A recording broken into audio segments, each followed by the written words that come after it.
Yes, y'all. It's your guy, DJ Cliff, man. We're back at it again with another episode of Cliff Notes. You know, it's the now becoming the monthly podcast that's available to you on all your favorite podcast catchers, whether that be iTunes, iHeartRadio, TuneIn Radio, Stitcher, wherever you get your podcasts, it's available.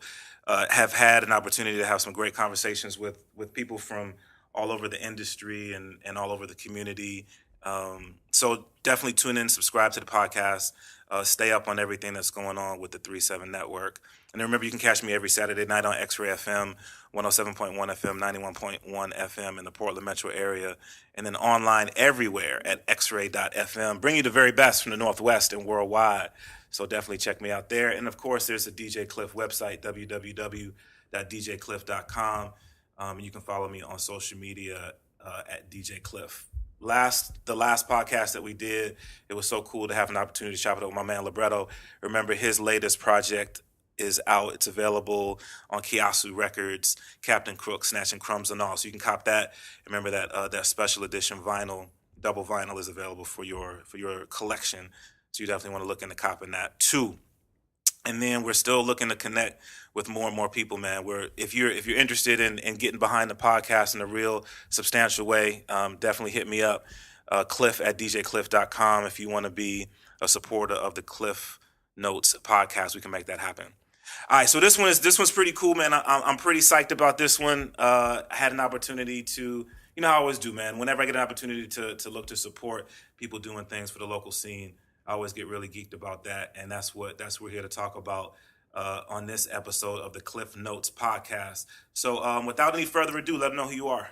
Yeah, my name's Jason Fellman. I am a local musician, promoter, and booking agent.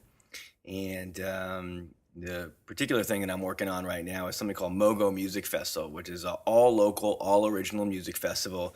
12 venues, and a lot of different styles. We're ranging from hip-hop to country to singer-songwriter. We've got a psych rock show, some reggae going on. There's a lot of everything. It's all local, all original. March 3rd and 4th at a bunch of different venues. That's crazy, man, because you don't often get to hear hip-hop and country in the same sentence, let alone in the same festival. Right. So talk a little bit about the genesis of this, because like I said, man, I'm always excited about opportunities to promote the local scene, because there is so much talent right here in the Portland metro area. For sure. But what was the genesis of this? It's interesting. It goes back. I'm going to try to give you the abridged version here. First of all, I'm a musician. I'm a professional musician. That's what I do for a living. Okay. I started out, I went to music school. I studied drums at PIT in California, graduated. Long story short, the music thing, I got tired of it after about 2 years. Oh, wow. Ended up, moving to Austin, Texas. Okay. I enrolled in University of Texas. It was in 1994 when the internet boom started. I ended up dropping out of school, starting a marketing firm. Things worked out well, ran that for 10 years, came back here, got back into music. When I got back into music, it was more of a bucket list kind of thing. I wasn't trying to make it per se. I just wanted to do an album. You know, the thing I kind of set out to do, and because I also play guitar and sing. And so anyway, we would, I started this original band, and I was the front man, and in the process of doing this, we get out and play. And at the time, anyway, the way gigs were structured is you'd have to play for 4 hours. Yeah. So, how do you keep a crowd for 4 hours? So our idea was, well, I grew up in the 80s. I love 80s music. So I'm a child of the 80s. And so I thought, well, let's just play the last third of the night, all 80s music. You know what I mean? And see what happens, right? Yeah. It totally worked. People would stay, and I decided, you know what? I really like this. I actually like this. I realized that I actually like performing more than I enjoy songwriting. By an order of magnitude, I'm like, you know what? This is what I want to do. Yeah. I'm, at this age, I want to start a family, stay local, and I'm the guy who's actually really happy being in cover and tribute bands. That's kind of my thing. So from that, I sort of become the de facto tribute band king of Portland, right? Word. Okay. Which is interesting. It's a lot of rock tributes. I play in a Journey tribute. That's the big dog, draw wise. But anyway, in doing this, I started to get an itch, right? Because things were going well, selling out, most of the major, 800 and below size venues in Portland Yeah. on a pretty regular basis. And so we started looking at that and like, you know what we could be doing here? Like we do monthly shows at Doug Fir pretty much. We thought, wow, how It's a cool. dope venue, man. How cool would it be if we featured original bands on the bill? So what we started doing as an approach, and we pretty much every Doug Fir show now, and it has been like this for a couple years, with a few exceptions, pairs an original band with a tribute band. Okay. And the beauty of it, and a stylistic match. So for example, when the Beastie Boys tribute played, Adverse Effects was the opening act. Gotcha. Perfect. Everybody loved them. They picked up a ton of fans, moved a bunch of their music. Right. And it relieves a lot of the pressure of drawing because the Grand Royale or any of these tribute bands can sell out the Doug Fir with no support act. Right. And we paid the bands and everything else. They get a little guarantee, and it's a good deal. Yeah. So fast forward from that, after a couple years where we had sort of introduced a number of different original bands across a whole bunch of genres, but mostly, I mean, with the exception of Adverse Effects, I mean, it was pretty much stuff that you would think would be paired with Led Zeppelin or, so there was a lot of rock and, rock spin-off types of things with a few sort of funky exceptions. Yeah. I thought, well, we've been doing this long enough. We gotta see if we could do a festival out of this, right? Because I thought, we have all this great original, like you were talking about. There's a lot of talent in Portland, but the average citizen of Portland, I believe, when they're looking at what they're going to do on a weekend night, for example, and they look at their top 10 list of things to do, I'm not sure that going to see a local band live cracks the top 10. And maybe 10 or 20 or 30 years ago, I think it was different for a variety of different reasons. And so I thought, well, wouldn't it be cool to use, the social capital and the relationships and everything that we had developed to these tribute bands that bring all this money to venues, right? To turn around and feed that back into the original music side of things. And so we did this little festival called Mogo.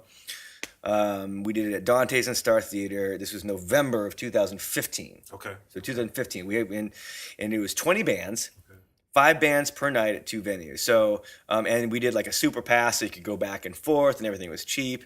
Yeah. And, it was, I wouldn't, a more diverse range of styles than I would typically get into, but still pretty narrow, okay. All things considered. It was still fairly heavily weighted on the singer-songwriter rock side of thing. I mean, I know Redwood Sun was there and Adverse Effects was there, but other than that, it was pretty, it was pretty middle of the road.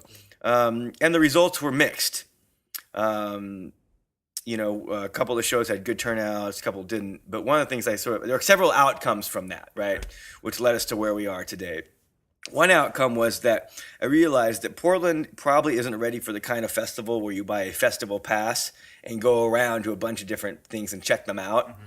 Around a bunch of different styles. I'm like, these shows, even with 5 bands with fairly narrow styles, was still too stylistically different for most fans to bite their teeth into. Yeah. Most people showed up were really coming to support the one band that they were there to see, and that was kind of it. So, and I lost an obscene amount of money on it, a 5-figure loss. Oh, yeah, okay. because what I did was I did guarantees for all the artists. I wanted to be the guy who took care of the artists, because I'm a musician, right? I thought, I wanted to do a good deed, right? Right. But unfortunately, it wasn't. It's not a sustainable model. I can't do that again. Right. Afterwards, I thought, I can't do this again. It's too much. It was so much work, and for such a difficult financial loss, I just thought, well. And it wasn't about making money. Yeah. I didn't want to lose that much money. Right. Well, of course not. Of course not. I mean, that was, the only good fortune is I have a solid tribute band festival. I co-produced the largest tribute band festival in the Northwest called Hairfest. That's what that big poster is out in Canby. And we have 3,000 people a day, and it's a big overnight. Get out of here. Yeah, it's crazy, man. I'll show you some pictures later. Okay. Oh, that is a picture of it. But it's really neat and really high production. That's another sort of, that's different type of festival, but anyway, so, but I got a really nice, in the process of sort of licking my wounds, several things happened, right? One of the positive outcomes is all the musicians had a wonderful experience and a lot of connections were made. And people really, after the fact, saying how much they appreciated getting to meet other musicians from other parts of the scene that they just had no idea, and there were collaborations, even new bands that were spawned from it. So that was one thing that was really cool. The second thing that was really cool is that the owner of Dante's and Star Theater, who is not known to be, a very verbose guy, he's so busy and has a lot going on, just sent me the nicest note. I was just really, moved by the thing, saying, gosh, We thought this was extremely well done, and even though you didn't get the numbers that you were hoping for, we hope that you will consider doing this again because we think it's a good thing. Yeah. I thought, okay, if they had the financial results that were sort of mediocre at best, Right. and they're saying we could do this again, Right. I gotta reload and do Yeah. this. Yeah.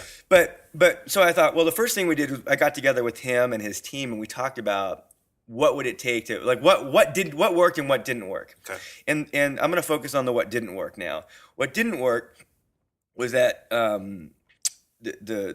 the shows were too diverse within the same lineup. You know what I mean? We needed to have a show, and it was also showcase style. That was the other thing. So it was 45-minute set, 45-minute set, 45-minute, and shared backline. Gotcha. You know what I mean? So, the suggestion was to move to more of a strong headliner model and then build the show stylistically around the headliner. Yeah. So, for example, Mike Capes is headlining the Star Theater show Saturday. Yeah. And we'll talk about that show in a bit. Yeah. And so the show will be built around both in terms of vibe and style and everything else around the headliner for that show. Yeah.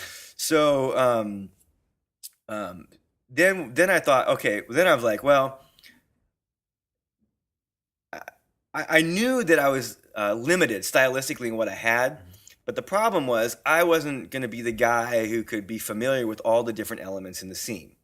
So I started thinking, well, how am I going to do something that's truly representative, or as representative possible, of a more complete music experience in Portland? One that can highlight a bunch of different venues, a bunch of different styles. Again, and I also rethought the idea about what I was doing, and I started framing it in my mind as an economic development project. And more of a scene building project under the model, and I can get into the financial model. I can actually share with you exactly how the numbers work on this thing. Okay. Because it's all very transparent. I realized that I needed help. Yeah.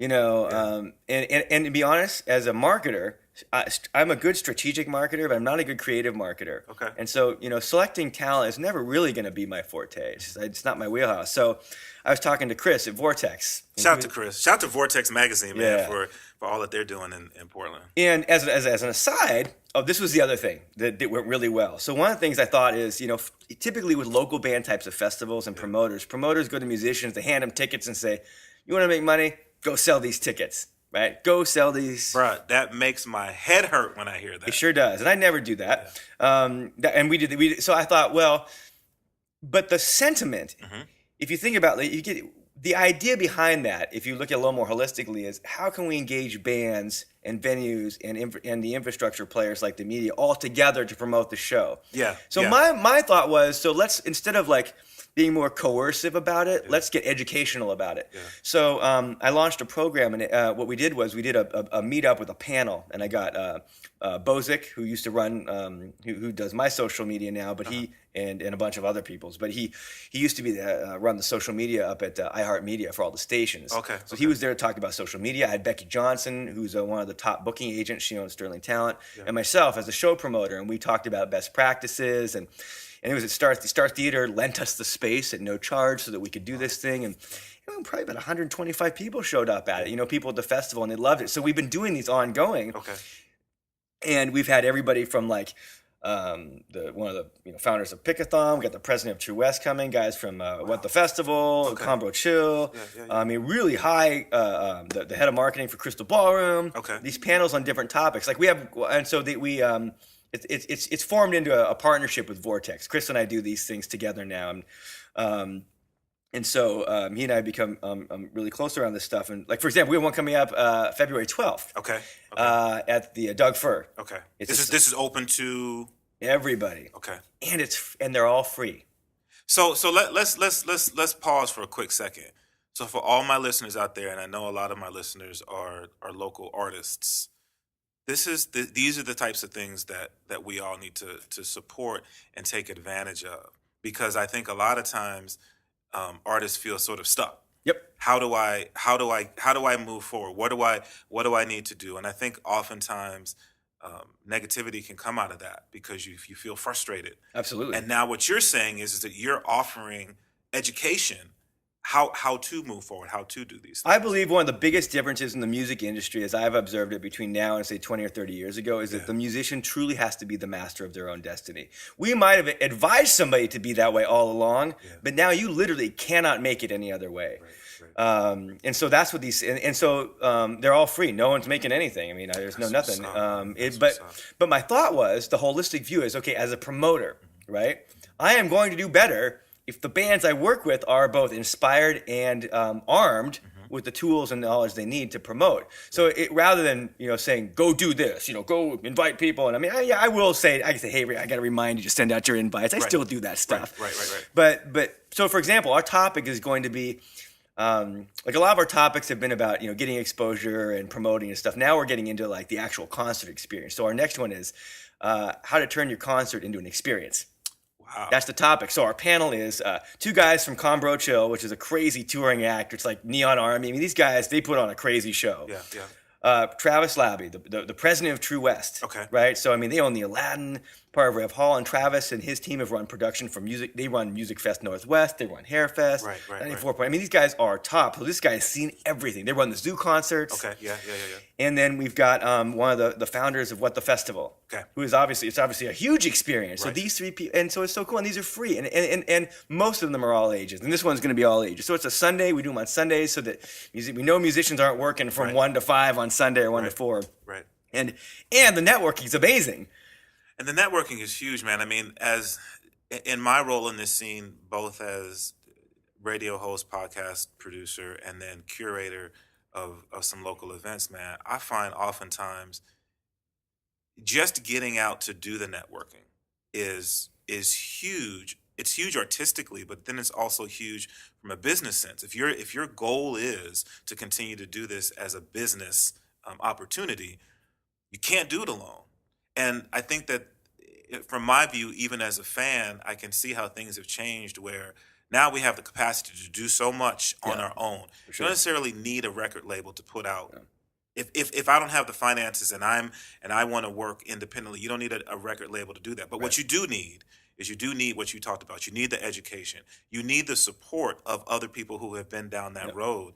And in that networking, then you get to find out, maybe a record label is the way to go. But you don't know that unless you have the opportunity to ask. Or, heaven forbid, you should meet someone else in a band who has a complementary music and you can do a show together. I mean, the most basic level, Exactly, yeah. It's funny. Our number one marketing, part of the reason why the tribute scene has gone so well, I mean, we really, really crushed with it. Part of it is because, it's easy to hit a home run when you're starting on third base. Everybody knows the music. But the other one is our number one marketing strategy, and it costs nothing, is introducing fans to one another at shows. Period. That's it, man. Just handshakes everywhere. Because before you know it, there's a community. Right. And that's what gets people out. Because now they're not just coming out for the music. They're coming out because they like the other people who are going to be there. So anyway, I digress. So with Chris, I went to Chris. I said, Chris, I got to find some people who can help put these build this curator model. So that's the model of the festival, kind of moving into back to the festival. The idea was to identify these show curators in different pockets of the scene who really knew the scenes, knew the artists, knew who was hot and up and coming, knew who could play well together, knew the reputations, had some, the relationships in place. And so some of the relationships I had, but like, I went to Chris and I was like, first of all, I said, there was a huge black hole in my world, and hip hop and pretty much anything on the urban side of things is just, I grew up in Beaverton. I went to Beaverton High School. There might have been 5 black people in my school. You know what I mean? It's just like I don't know. So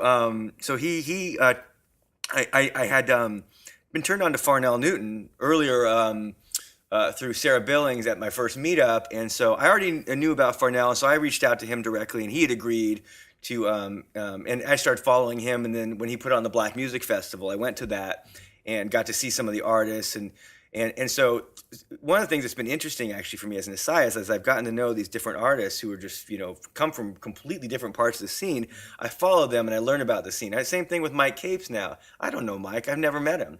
But I'm learning a lot from watching his posts and seeing his interactions because it really is. It's not just about the music. It's the whole culture. Yep. I mean, I don't even, I'll get back to that. So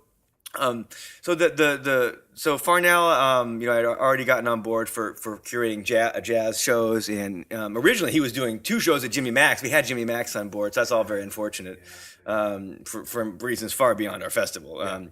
But also the Goodfoot. So unfortunately, we were going to do more shows with him, but we were still able to get 2 shows with him. So he put together the Coco Columbia, Corgi and Bass, and Glasses show at Secret Society. Nice. And the one that's gonna be crazy. We're calling it the PDX Funk and Soul Partay. Okay. And it's at the Goodfoot.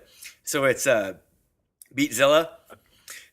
Big ups to Mike. Yeah. Who again, I've never met. I'd never heard of him, right? But I checked him out after Falls Down. I'm like, God, this is amazing, right? I love this. And then Arietta Ward.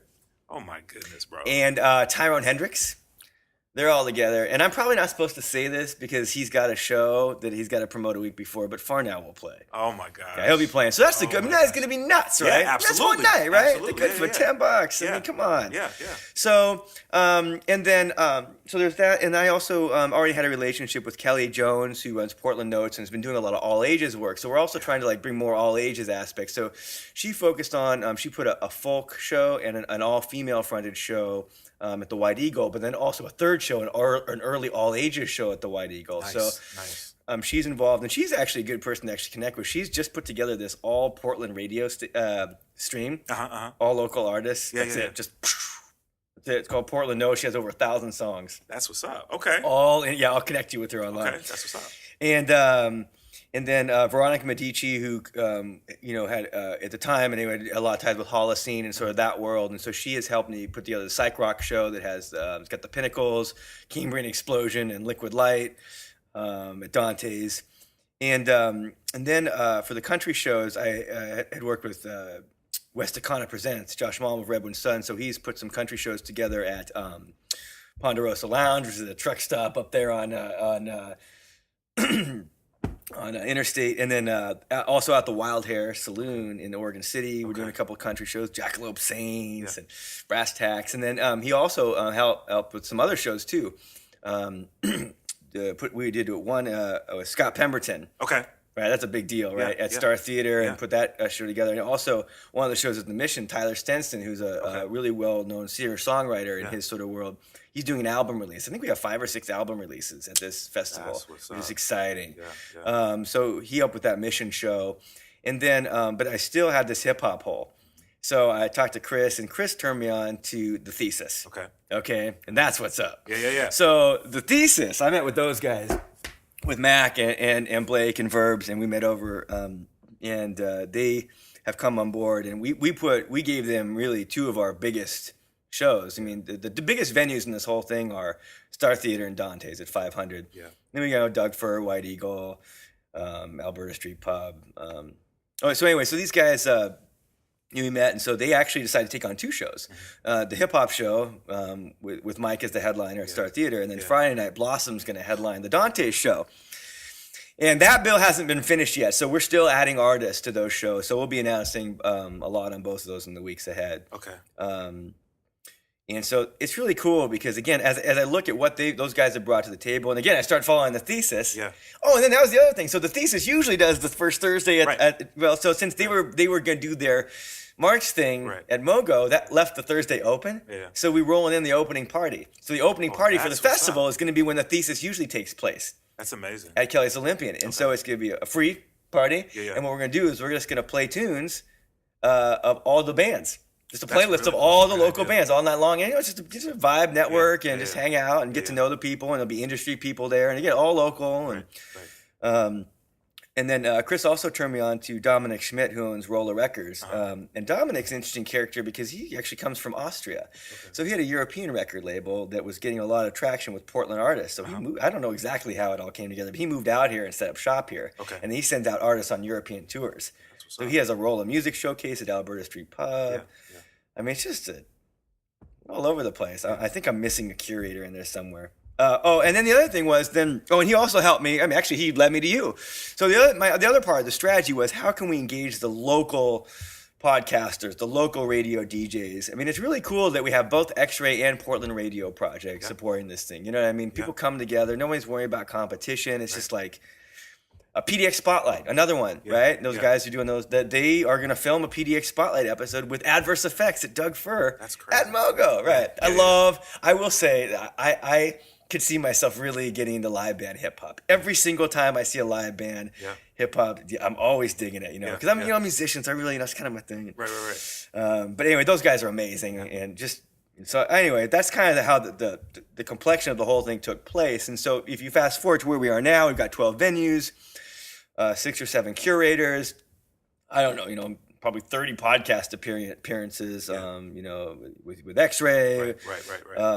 with PRP, got Dan Cable, Portland Notes. I mean, just, So we're going to do, the press release goes out next week. Okay. And, it's basically a solid month of promo. So this is really kind of the beginning of the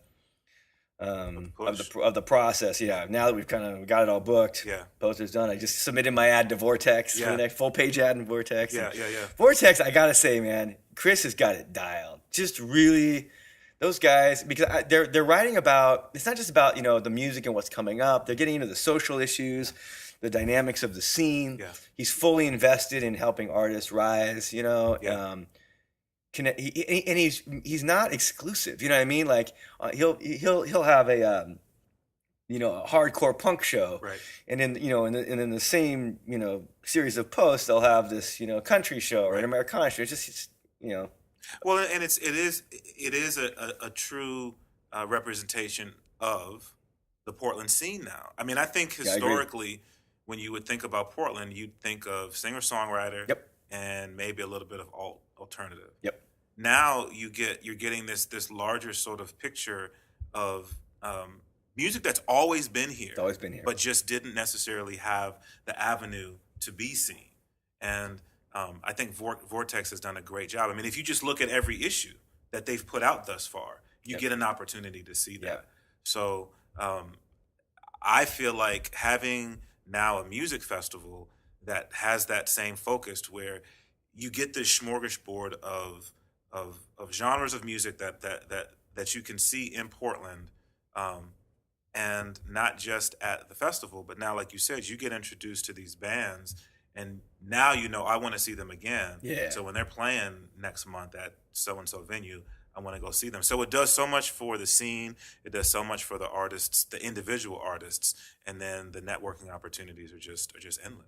Well, that reminds me too. I mean, one of the things that was going back to the first Mogo, because there were only 20 artists, we were actually literally able to get a radio show PRP appearance for every single artist. It was amazing. But it sort of underlies the philosophy, which is that what we're trying to do is help each sort of element of the. And there will be an article that I just wrote in Vortex for the next issue, a little bit about sort of what makes the music scene tick and what works and where Portland is on the various sort of criteria. And so we're trying to address a lot of those things at once. So I look at the big trifecta of fans, venues, and artists, right? And the media is sort of the wrapper around the whole thing, And so, from an artist perspective, what we're trying to do is position them well and create as many sort of marketing content generating opportunities through these podcasts and such as we can. And then for the venues, we wanted to make sure that all the financial deals made sense, that the venues had the right level of production, is the other thing too. Because again, what we need to have happen is when people come to the festival, they need to have a good time. Right. I mean, that's the thing. It's it's one thing to get them there. Right. It's another thing to get them again. Right. So the shows have to be well run, and the venues have to be committed to that. And so, that was part of the. And then from the fan perspective, when we get out to do the promotion, I think a big part of the push is going to be helping people who like music connect who they like sort of in general to a local artist. So for example, if you like Prince, you might like Brahman. Right. You know what I mean? The guy's a great dance pop band playing at Doug Fir one of the nights, Right. If you like Johnny Cash, you might like Louis Longmire. You know what I mean? It's that kind of thing. It's like, so I think that's going to be a big part of the challenge is getting people to consume something they don't know. Right. But also local artists have this interesting burden, and a burden that I've been really learned about in being in a tribute band. I made the statement, it's easy to hit a home run when you're starting on third base. You get this realization that writing a single good song is really, really hard. 10 of them, a set full of them, forget it. Right. You know what I mean? There's just nobody does that. Right. So what do you build your shows around if not all your songs are awesome? There has to be more. It has to be the right vibe, the production, the other elements, the social experience. You know what I mean? All those things have to play in for all local bands, because I don't care how good you are. Even the best bands that ever make it out of Portland probably wouldn't survive very well in the local scene for very long without something besides just the music. Right. So I think part of the festival is that as well. Yeah, yeah. It's been interesting to watch, being in the scene and then helping curate events, um, to watch artists' engagement with their audience. Yeah. And you see, especially at a show, one of the challenges that I've seen is that performer who brings a, who has a following and brings their following, and when their set is done, yeah, the venue begins to, and then there's somebody coming up behind them, and I think so much of that goes to educating people. How do you capture that audience that doesn't know who you are? Yep. So that they will come and see you, so that they will follow you, so that they will support you financially, and this festival at the very least is the first piece, because you're gonna get people in the door. Yeah, Then it's up to the artist, and to hopefully keep some them. cross-pollination. I mean, that's the idea too. I mean, but the other thing too is it eases the burden by having, for most of the shows, not all, some of them are pretty evenly weighted. I mean, I will say that probably 30 or 40% of the shows don't have like a strong headliner who's like, at the Scott Pemberton show, that guy, he moves 300 to sold out every single time he plays there. So, but there are other shows that are more balanced, and so. But yeah, cross-pollination, I think, is a really, really important element of a local music scene. Certainly more so than at the national level. Right. For that reason, it's a social draw. Yeah. Obviously, the expectation of having the festival be successful, and there's obviously different levels of success. And then, like you said, getting people to want to come back, making this, just setting this up for the next one. But what are your measures, just off top? What are your measures of success? Well, I mean, in a humorous way, I would say just survival. Yeah. Because, I mean, candidly, I have underestimated the task. Yeah. And while we are doing fine, it's, one of the things I mentioned earlier is I really wanted it to be a financially friendly. I couldn't do guarantees this time, but I do control the percentages. And so, the way the shows are structured, pretty much with a couple, there are a couple exceptions because of the venues. Like, for example, a venue like the Wild Hare, there's no cover charge. Yeah. So it was just a matter of working out a guarantee with the venue. So some of those are like just straight up guarantees, right? But for most of the shows, it's 85% to the artist after expenses. Wow. So the festival takes 15%. Yeah. If there's a curator, Right. the curator gets half of that, which means the festival only gets 7.5% of the show profit. Right. There's no way I make money on this. Right. But again, that's not the idea. What I'm doing, I have other things that make plenty of money. These tribute bands do really well. Yeah. They're bookable. Yeah. So this is the time to funnel what the original music of the past to feed the original music of the future. Right. You know what I mean? Like, that's the best way I can think of it. You know what I mean? It's like, that's kind of what it is. T-shirt, Bo. Because honestly, what's happening is that my tribute and cover band business is subsidizing this original festival. Gotcha. Because I'm only taking 50 cents per capacity unit from each show for expenses. So Right. I go to a place like with a $200 cap. So Star Theater, Right. which has a $500 cap. Right. I'm only taking $200 out of that show, and I'm not making any of that. That literally just turns around. $100 that's going to go to the social media guy, and $100 that's going to be a paid social media ad that runs on Facebook. Right. That's where the money goes. Yeah. And then the posters will basically get paid for by my 7.5% on the shows. I mean, that's pretty much where I'm at. Yeah. And then I'm relying on stuff like this, the in-kind radio appearances, and hopefully one guy said to me, he's like, dude, I've been invited to 10 Mogo events already. I'm like, that's the idea. You can't miss this thing. Absolutely. Because every show has, what you can't do is you can't have one festival Facebook event. Right. Because someone gets an invite to that, they're like, what in the world is this? Right. You know what I mean? Right. You have to have individual shows. And so lots of people are going to get invited to lots of shows. So No doubt. I love it when someone says, I don't know which show I'm going to go to. I'm like, good. Yeah. I'm doing something right. You know what I mean? Yeah. So that's, but in terms of other metrics, I think ultimately the most important metric is, do the people show up and do they have fun? Right. Yeah, I mean that's really the main thing, because basically if the venues do well, it's viable again. You know what I mean? If they don't, it was really a time-consuming task to try to get that many venues on one weekend to clear that many shows. And we don't have 2 shows at every venue, but almost all of them have 2 shows, and 2 of the venues have 3 because we have an all ages early show. Yeah.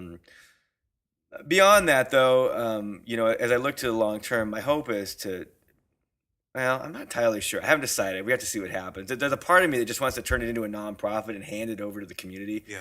Because it's just too much work for me to do it. Yeah. And, I'm going to be faced with the choice of like, how much can I go through in something that for a good deed? Yeah. You know what I mean? Like how much do I want to be liked? Right. You know what I mean? Right, It's right, like, right. and that's not really why I'm doing it, but, there is that. So I think, a lot of hinges, and also too, like how do the artists really get behind this? You know what I mean?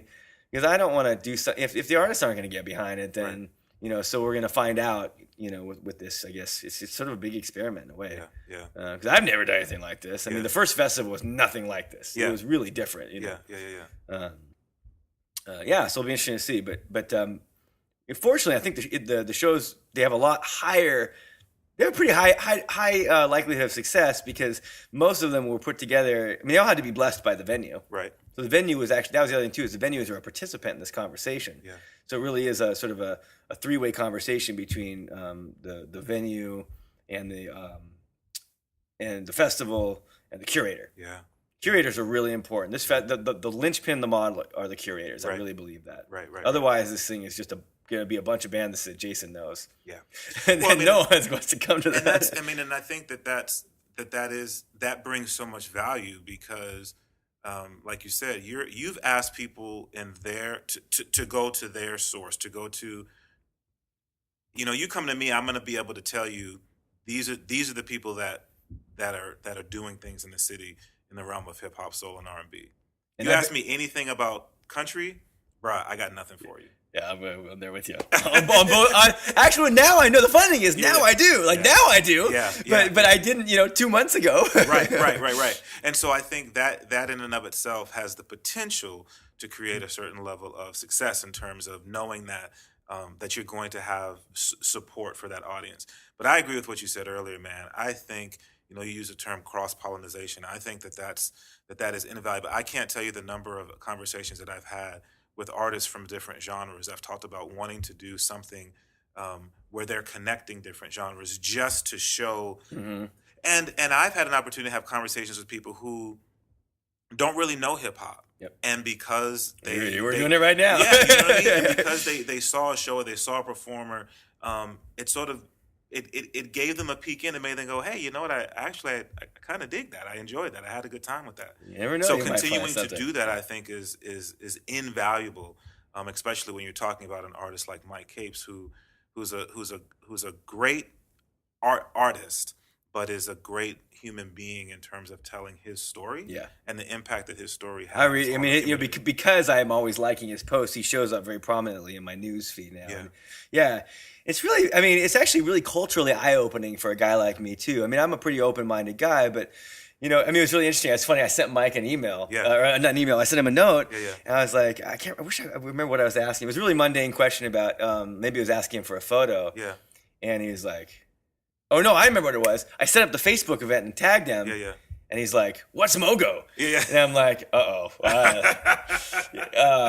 Because I'm sure, can you imagine, right? If you're Mike and this guy, I look at Jason's profile. Yeah. I see a picture of a guy playing drums in a Journey tribute, and he's just tagged me in a, that could pretty tight, Right. And so, and it was just because he just didn't make the connection between what he had set up with the thesis, and so, and it was great. But it just goes to show how separate so many of our scenes are, and so that to me is one of the coolest, and it's just to learn too, even the lingo, what I mean? I'm like, when I talk to someone in the hip hop scene, I don't want to sound the wrong way. I've never felt so white. I'm like and I even it makes me sometimes I think even down to my vernacular, if I'm dealing with the production manager of the Doug Fur, I'm always like,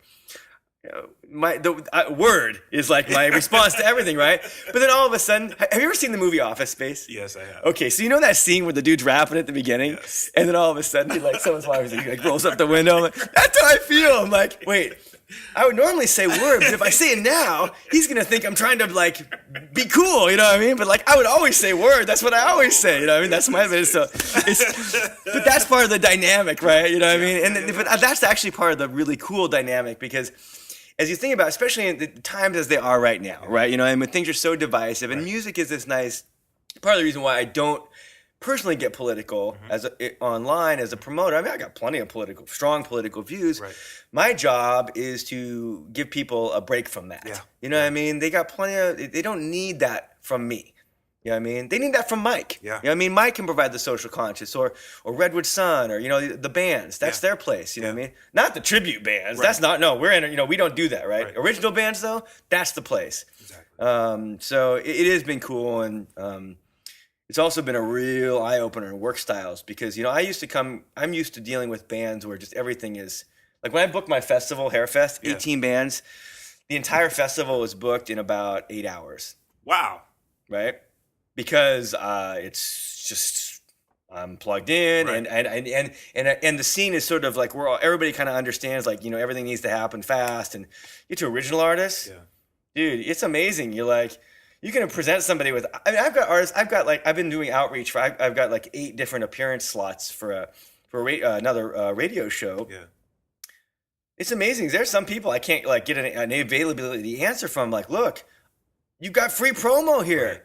Right. It's really simple. Yeah. Just ask your band members and get back to me in a minute. Yep. There's the only reason you say no to this is if you're just flat out not available. Right. It's a no-brainer. Yet it's amazing how hard it is to get a response. And so, but again, you know, rather than looking at that negatively, it just shows the need for more education and patience. Yeah. It's been a real exercise in patience. You know, the fact that I have bands that are still unbooked. Yeah. You know, shows. Yeah. Every ounce of my like fiber just wants to go ballistic, you Yeah. know, because I'm used to having bills done. I mean, I have holes at Doug First routinely 18 months out. I book way out. Yeah. You know what I mean? So to have it be in a show, and I mean, I know I've got Blossom on Friday at the Dante, and I'm sure the bill will be awesome, right? But I don't know who else is on the bill. And you know what? But that's not that. If you look at what normally happens for original music, that's not that abnormal. Right. It's just, for me it is. So it goes to show, like, part of the process too is like being flexible, and, you know, there's a little bit of a balance between like leaning on people, but also realizing that, hey, look, I'm dipping my toe into someone else's pool here. Yeah. So you got to respect the way things are done and not try to force the issue. Well, and I mean, kudos to you, man, because I think that that's not always the norm. Not so always, kudos for you for knowing your lane, and then being humble enough to then say, I need help with this. Yeah, exactly. I just want to highlight a couple things. So we mentioned it. The whole festival is going to be dope. So y'all need to come to the whole festival as much as you can. Saturday, March the 4th, it's Mike Capes and Dante Thomas. Both Mike has been a frequent guest on Welcome to the Neighborhood, my radio show. Mike and I have been building for a number of years, all the way back to my KZME days. And I like you, when I first found Mike I saw a video interview that he did, and was so impressed with his presence. His album Concrete Dreams was voted best album in Portland this year, which is so cool. dope. And then Dante Thomas, and every time I see Dante, I have to apologize, who's also on the bill with Mike, because Dante is an artist who's been doing things in Portland for a bit, and I slept on him. And I got to meet him, first of all, so just as a person, he's an amazing young man. And then to listen to his music, he's an amazingly talented individual. So that night is going to be ridiculous. I can't wait. So that's going on at the Star Theater on March the 4th. And then, of course, Blossom. Blossom's my girl, man. She's such an amazing talent on Really Harris captivating. Records. Oh my goodness, she's so talented. She's got the new video for her song Black Magic Woman that's out right now. If you haven't seen it, you got to check that out. And just a beautiful spirit. She's going to be at Dante's on March the 3rd. So those are two events that I can personally vouch for, because these are people that I know personally. But just to scroll through these lineups, it's pretty amazing to see the reach that this festival is going to have, and I'm really excited to see how the city embraces it and forces you to keep doing it, because it's definitely something that I think is it's wonderful to see anything that brings the local community together. It's also going to be interesting to see what happens with some of the local papers. You know, there was another sort of formative conversation that just kind of led us down this path, and this story actually, it's going to start out negative, but actually has a positive ending, which is that I was getting frustrated that when I did the first Mogo, I didn't get any mention in the Oregonian, and so I'm in the tribute world, so I'm used to Portland media not liking me, and I'm used to the music. I mean, people want to crap on that whole scene or whatever. I mean, I don't get into that, but anyway, I actually called out David Greenwald on Twitter. I'm like, look, man, I understand if you don't want to write about the tribute bands, but what about this? I mean, this is Original Music Festival. How come we didn't? And anyway, long story short, we ended up getting together for coffee, and it was really enlightening, and really have to credit him because he was really explained the situation in ways I hadn't considered. And there were two things that really stood out to me. He's like, look, one, I'm at the Oregonian. I'm the only writer, and there's no other resources, and I don't have a charge to cover local music anyway. You know what I mean? Like, I'm lucky if I get to do anything because I got to cover the touring acts and all that. And I'm like, yeah, that's right, man. But the other thing he said is he's like, I don't know who any of these bands are. Yeah. And I was like, of course, that makes sense. Why didn't I think of that? Mm-hmm. And again, that was part of what led to the curator thing, which is I got to make sure. So I made sure as the curators were presenting them bills, I do a little research. I say, is this somebody showing up in the media? Right. I mean, I knew that Mike and Dante, as up and coming, and of course I knew who Farnell was, right. and following some of that. So it's like, it was really. It was a good conversation. I mean, I felt like he was really helpful in sort of level setting my expectations and give me some perspective on what it really needed to do well. It will be interesting to see how some of the more traditional, like the Mercurium, Willamette Week, and others respond to this. I think we'll probably do really well, if for no other reason than half of our curators write for these publications, right. So we'll probably be all right. But I really hope they embrace it because I do actually understand why the tribute stuff doesn't make sense for all of them, and I get that. I mean, and we don't need them for that, but we do need them for this. Yeah. So I hope that gets embraced and they'll profile the artists and I'm really more concerned about the artists than I am about the festival. There's a hierarchy of things here. Yeah. One of the things I'm most proud of with the tribute scene is that I've created a world where the bands are the most powerful people in the equation. And there's no other local scene here that has that. Yeah. But we do. We dictate the terms everywhere we go with the tribute bands. Yeah. The price, what we get paid from the venue, I mean, everything. Yeah. And I would love to see a day when original musicians in Portland,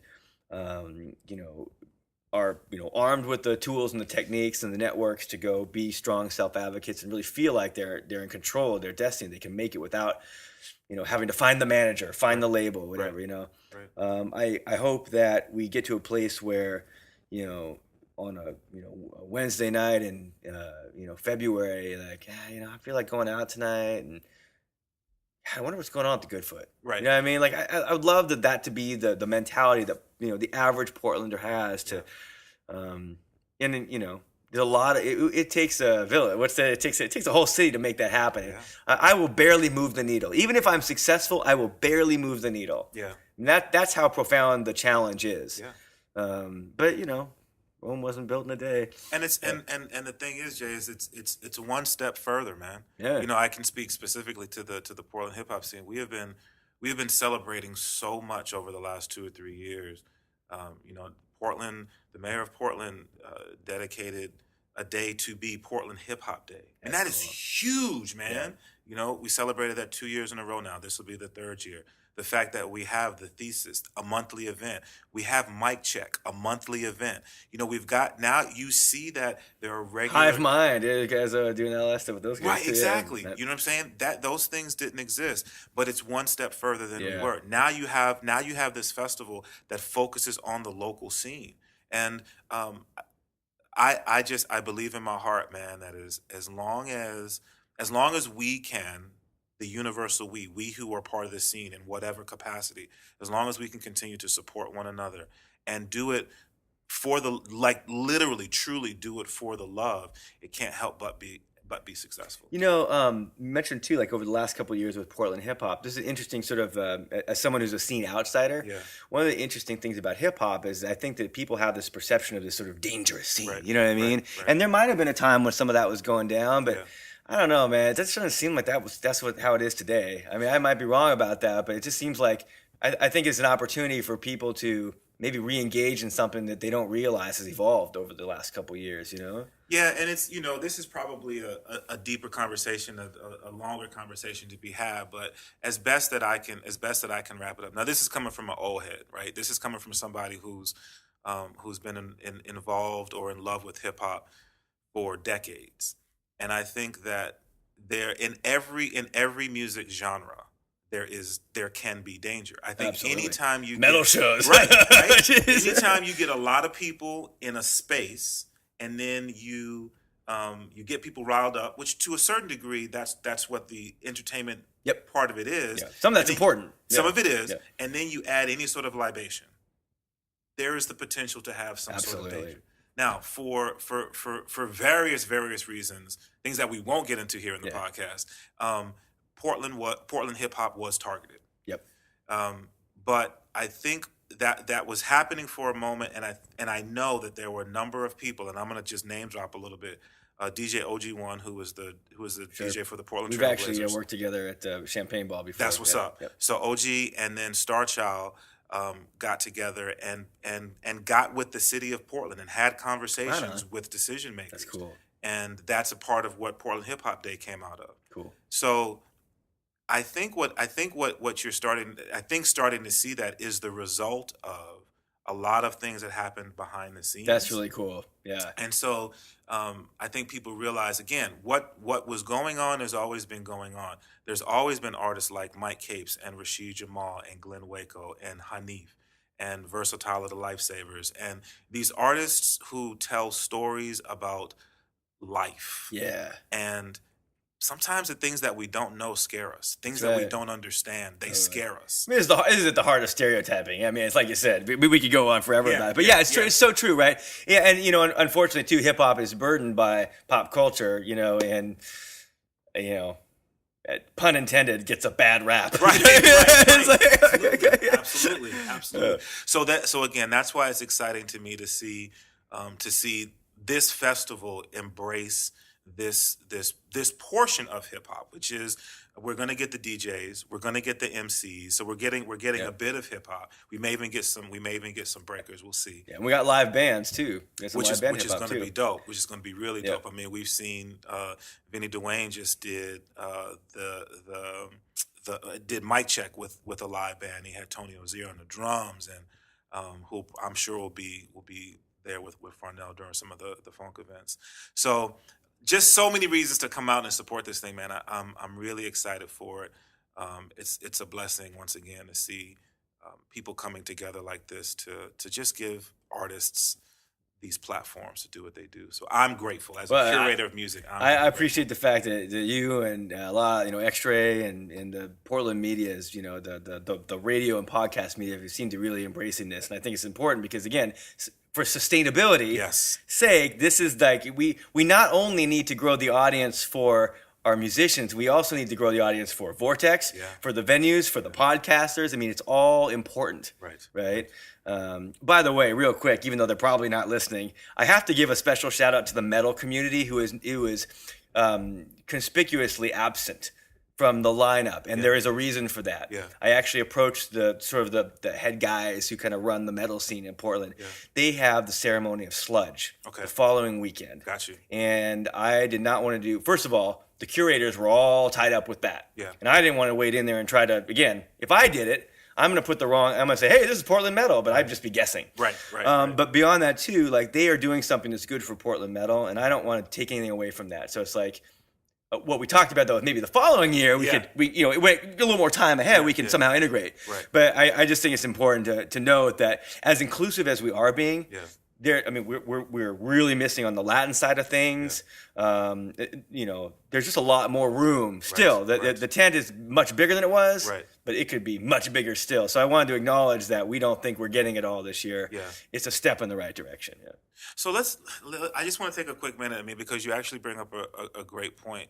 And you mentioned earlier that, this is a huge undertaking, and you have reached out to ask people to assist with it. But as we're anticipating that this event is going to be successful, and the more successful it is, the more people are going to want to be a part of it. And then as you start expanding out to include maybe some other genres or or grow it, bringing in other venues or whatever the case may be, you're going to need more help. Oh yeah. To do this. So if there are people who are interested, I mean, we're recording this at the end of January. It'll probably be available in the next week. Yeah. We still got a month. If people want to be involved, I just want to help. Yeah. What are ways that people can do that? You know what? The number one thing that people can do is sharing and inviting on social media. I mean, social media is huge, all platforms. Because again, one of the interesting things too is that while I come from I serve routinely a demographic which is pretty heavily rooted on Facebook. Others are not. Yeah. You know what I mean? There's some that are more heavily onto Twitter. And it also depends on the age profile too. You know, I mean, when I deal with Mike and Dante, for example, those guys are, I'm 44, they ain't. Right. You know what I mean? Right, And that's a generational thing among all genres and musicians. It's like we all gravitate towards different platforms. But I think that's the engagement of the fan, as a fan, sharing, inviting, is the most important thing. The second thing we're going to do is I've got a guy who's going to help me with this. We're going to set up a street team. Okay. Because I don't have enough money to do the type of distribution I need to do at the speed at which I need to do it. Right. So I need an army of poster and handbillers. Yeah. You know what I mean? Yeah. And so over the next couple of weeks when we release those, the one thing I've learned about local shows is that the decision to go to a show doesn't really take place till about a week or two before. That's the other thing that's weird. I'm used to selling a ticket 3 months in advance. Right. Nobody's buying these tickets 3 months in advance, with the exception of maybe Scott Pemberton's show. It's like most of these. Actually, there is one show. There's a show at Doug Fir on Saturday night that will probably sell out way in advance because it's just it's a social show. It's sort of the it's built. That's Ryan Collins is it's a retro blues rock act. A lot of guys from the scene that I'm in I put together, and they've sold out the Doug Fir on this in the winter, two years in a row. So this is their third year. Gotcha. But the two other one of the acts on the festival is the lead singer of our Journey tribute, which is literally the most popular band in Portland that doesn't tour. There is no band in Portland that is a local act that's not a touring act of any type that draws better than our Journey tribute. Gotcha. So this guy's got a huge following. It's his first original album ever. Oh wow! So he's dropping that at the show. Okay. And so that it's a big social draw. You know what I mean? On top of everything else. But anyway, but yeah, we really need street. We really need grassrootsy kinds of things because I just. All the money I have to spend is going to go into basically paid media. Gotcha. And then just trying to recoup some of that at the end of this, and hope it over. But here's the other thing I thought about too, financially. This is not a poor me story here. Yeah. First of all, I wouldn't do this if I couldn't afford to. Yeah. The second thing is that when it comes to sponsors, right? My philosophy on sponsorships is that I don't go hunting for them until after I've built the thing. Okay. You know what I mean? That's how it was with Hairfest. It took us about 5 years. Yeah. And then all of a sudden, everyone wants to throw money into sponsoring it, right? Absolutely. And so I look at this the same way, which is that if I went around, I could have spent my time this year going around trying to blow smoke up people's whatever about how great this was going to be, and give me some money, blah blah blah. Or I just build a really cool festival and get the best product possible, and then go back to them next year and say, look what we did. Yeah. We're no longer talking about something that might happen. Right. We did it. Right. And it happened. And it was cool. And look at the press, and so I think that the story could change. Financially anyway, in future years. I would really love to be able to blow it up, if we can do that. But also, there needs some. There literally is no employee. It's me. Yeah. I have a social media guy on retainer. Yeah. The curators. Yeah. Who are doing their thing, and then just volunteers. But there's just no staff. Yeah. You know what I mean? There's just nothing. I'm dealing with like a level of granularity that I don't deal with in other areas of my business. Yeah. Schedules of things. So anyway, So that's the main thing. That street teaming out there and just getting the word out is number one. That's what's up. Well, once again, man, I think it's exciting to see what you have been able to do already, and just want to encourage people to come out and support the local scene because it's amazing. And there are, again, speaking in terms of the hip hop community. There are artists right now in Portland who are getting national recognition. And I always feel like I want our local artists to feel more love at home than they do on the road. So let's make that a reality by coming out and checking this event out. There was one other success criteria. This is a big one. You just alluded to it. Yes. To me, the absolute best thing that could happen is that people who are in this festival now, Yeah. like make it big. Yeah. That would be the absolute coolest thing ever. Yeah, that would be like probably my number one like dream of this whole thing is that, I mean, I want to say, look, man, this is your last chance to see Mike in a venue this small, or Blossom, or any of these artists, or Coco Columbia. I mean, any of them, right?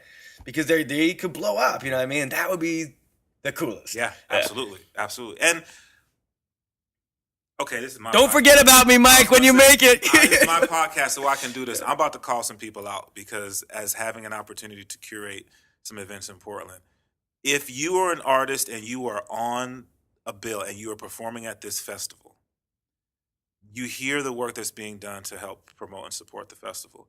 It is up to you as the artist to support and promote the festival. Your night definitely, but to support and promote the festival. This is an opportunity for you to show your wares, to present your art. So you need to be on your social media. You need to be connecting with your network of people and encouraging them to come out. So that's my soapbox. Right on, man. Well, I appreciate your support on this. I'm excited to have you guys being a part of it, man. It really is cool for me to be able to get to do this. Look, man, it's my honor and pleasure and privilege to do it. I want to send everybody to the website. The website is www.mogofest.com. That's MOGOfest.com. Head over to the website. Check out the lineups. Information on all of the shows are there. Check out some of the information on the curators and people that are involved in this event. And then if you have more specific information, there's even a media contact and another contact there. So check out the website, www.mogofest.com. Anything else that you want to let folk know about what you're doing? Man, it's all about local music right now, That's man. It's just up. like get the word out. Go see a show, man. I don't care which show you go to, just go. There it is. There it is. My guy, Jason, thank you so much, man, for taking the time. Appreciate I truly it. appreciate you, man. All right, y'all. So you know what to do, man. Subscribe to the podcast, share it, tell other people about it. And then until we get an opportunity to do this again, God bless you all. Peace.